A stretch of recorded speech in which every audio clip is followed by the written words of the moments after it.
Cédric Jubilard a avoué. Je vais vous faire un récap rapide pour tous ceux qui débarquent, mais si vous voulez beaucoup plus de détails, j'ai fait une vidéo entière là-dessus, allez la regarder. Dans la nuit du 15 au 16 décembre 2020, à Cagnac-les-Mines, dans le Tarn, un petit village, Delphine Jubilard, 33 ans, infirmière et maman de 2 enfants, disparaît. Elle disparaît en pleine nuit et en plein hiver. Son corps n'est jamais retrouvé, il n'y a pas de piste ADN exploitable. Il n'y a aucun témoin et ce qu'on sait, c'est qu'elle est en plein divorce avec son mari, Cédric Jubilard, peintre plaquiste de profession. Tout ce qu'on a à ce moment-là, c'est un faisceau d'indices que la justice a jugé comme étant graves et concordants. Et en octobre 2025, à l'issue de son procès, Cédric a été condamné à 30 ans de réclusion criminelle sans qu'il n'ait jamais formulé d'aveu. Ce qui se passe juste après, en janvier 2026, c'est que Cédric Jubilard, qui est incarcéré à la maison d'arrêt de Seyss, vire ses avocats. Les 2 avocats en question, c'est Emmanuel Franck et Alexandre Martin, et c'est ceux qui l'ont défendu et protégé depuis qu'il a été désigné comme le suspect principal dans cette affaire. Et ils l'ont défendu gratuitement depuis le début. Pour les remplacer, il choisit un cabinet familial toulousain assez célèbre, les 2 Buisson, un père et un fils, à savoir Guy et Pierre. Et c'est grâce à eux que cette affaire va énormément bouger, se décanter. En avril 2026, Pierre de Buisson annonce qu'ils vont avoir un renfort qui va les rejoindre. Et c'est un renfort de poids puisqu'il s'agit de Franck Berton, un ténor du barreau qui a travaillé sur l'affaire d'Outreau et l'affaire des attentats du 13 novembre. Là, tout le monde se dit que la défense est passée en mode machine de guerre. Il prépare le procès en appel prévu le 21 septembre à la cour d'assises de Toulouse. Mais, parce qu'il y a un gros mais, le 30 juin 2026, à moins de 3 mois du procès, Franck Berton se retire. Sa déclaration officielle est assez simple et tient en quelques mots. Il dit tout simplement « Je confirme que je renonce à le défendre ». Officiellement, il dit que le fait qu'il n'habite pas dans le coin rend la logistique et l'organisation difficile. Et moi, je pense que c'est à cause de ces aveux, puisqu'ils ont eu lieu que 6 jours après cette déclaration. Le lundi 6 juillet 2026 à 13h, les 2 Buisson, père et fils, convoquent la presse. Pierre de Buisson sort une information que personne n'a vu venir jusqu'alors. Cédric Jubilard lui a remis une lettre manuscrite qu'il a écrite depuis sa cellule.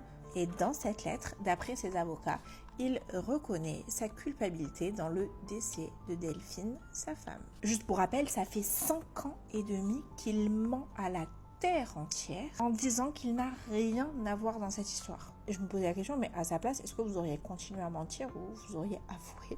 J'aimerais juste que vous vous rendiez compte quand même de la chose. Il a nié à plusieurs reprises devant les gendarmes, en garde à vue, devant 3 juges d'instruction différents, devant la famille de Delphine, devant la France entière et surtout devant sa nouvelle femme qui apparemment n'était pas du tout au courant qu'il était coupable.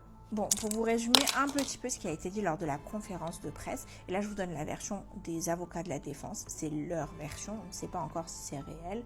Dans la nuit du 15 au 16 décembre 2020, le couple Delphine-Cédric a eu une énième dispute et cette fois-ci, Cédric a perdu son sang-froid et dans un geste impulsif, il est passé à l'acte. Après, toujours selon Monsieur de Buisson, Cédric aurait été comme tétanisé. Sa première pensée aurait été, et je cite, qu'il ne voulait pas que ses enfants voient le corps de leur mère et c'est pour ça qu'il a décidé de la déplacer avec sa voiture. Et là, j'aimerais qu'on s'arrête un tout petit peu sur ce détail puisque cette voiture a été étudiée à plusieurs reprises. Il n'y avait aucune trace ADN dedans. C'est vraiment un des plus gros mystères de cette affaire. Comment cet homme a réussi à déplacer sa femme dans sa propre voiture et ne rien laisser du tout? Ce que vont préciser les 2 Buissons, c'est que Cédric n'a reçu aucune aide, il a tout fait tout seul, en pleine nuit, avec sa voiture. Il dit également être prêt à révéler où se trouve avec précision le corps de Delphine. Il a même donné à ses avocats quelques indications sur le lieu. Mais je sais pas, je pense qu'il a une personnalité assez malicieuse, assez narcissique et je le vois bien faire tourner en rond les enquêteurs pendant des semaines avant de dire où elle est ou peut-être qu'il dira même jamais. Je sais que Fourniret a fait tourner en bourrique tout le monde pendant des mois pour Estelle Mouzin et à ce jour on sait toujours pas où elle est. Un jour d'après la défense, il fait ça maintenant puisqu'il a envie de donner une sépulture décente à la mère de ses 2 enfants. Bon ouais, il l'a pas dit avant. De toute façon, on savait, vous comme moi, depuis le début qu'il était coupable. Tout concordait, même s'il n'y avait pas de preuves directes, c'était sûr que c'était lui. Maintenant, la question que tout le monde se pose, et moi aussi, c'est pourquoi il fait ses aveux maintenant, 5 ans et demi après le début de cette enquête. Il y a 3 explications plausibles qui circulent, on va en discuter. La première théorie voudrait que Cédric avait besoin de se soulager la conscience. Moi, j'y crois pas. La version avancée par les avocats eux-mêmes, Cédric avait besoin de parler, il se sentait étouffé par la pression médiatique, par la pression des enquêteurs, par la pression des co-détenus. Il était stigmatisé par les autres détenus qui le frappaient régulièrement, il était mis à l'isolement constamment et apparemment, toujours d'après ses avocats, tout ce que je vous raconte là c'est d'après ses avocats, on lui filait des médicaments qui l'assommaient un petit peu et toujours d'après le discours de ses avocats, s'il n'avait pas été obligé de prendre ces médicaments là, il aurait pu faire des aveux avant. Il n'avait pas l'air tant à l'ouest que ça pendant les différents procès, ça c'est mon avis. La deuxième théorie, c'est la stratégie et c'est celle qui, à mon sens, est la vraie raison. Si vous regardez la conférence de presse et que vous lisez entre les lignes, à aucun moment on ne parle du meurtre de Delphine, on parle juste d'un geste impulsif, dans un accident, etc. pour essayer de minimiser les choses. Et pourquoi ils ont fait ça? Parce qu'en droit français, ça change tout, l'intentionnalité. Là, actuellement, il a été condamné à 30 ans de prison.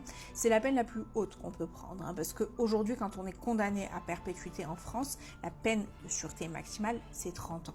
Sauf que là, s'il est condamné pour homicide involontaire, sans intention de donner la mort, la peine encourue, c'est 15 ans. Bien plus bas que ce qu'il a actuellement. Je suis sûre qu'il fait ça maintenant pour réduire sa peine. La troisième théorie, qui vient un peu confirmer celle que je viens de vous dire, et qui a été amenée par la démission de l'avocat Berton, c'est le fait qu'il ait démissionné juste avant les aveux, 6 jours avant. Berton a toujours dit qu'il ne demandait jamais à ses clients s'ils avaient commis l'acte ou non. Là, je pense que Berton, en discutant avec les autres avocats, les deux Buisson, il a senti la stratégie qui allait arriver. Il n'a pas voulu être associé à ça et c'est pourquoi on a eu les aveux 1 semaine après son retrait.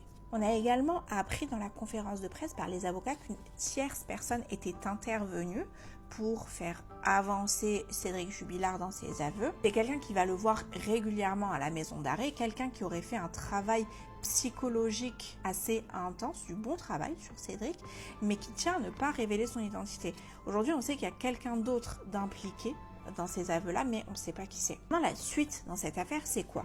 Déjà, premièrement, l'enquête est rouverte, parce qu'en droit français, il ne suffit pas que quelqu'un arrive et dise « c'est moi » pour qu'on le croie sur parole et qu'il soit condamné.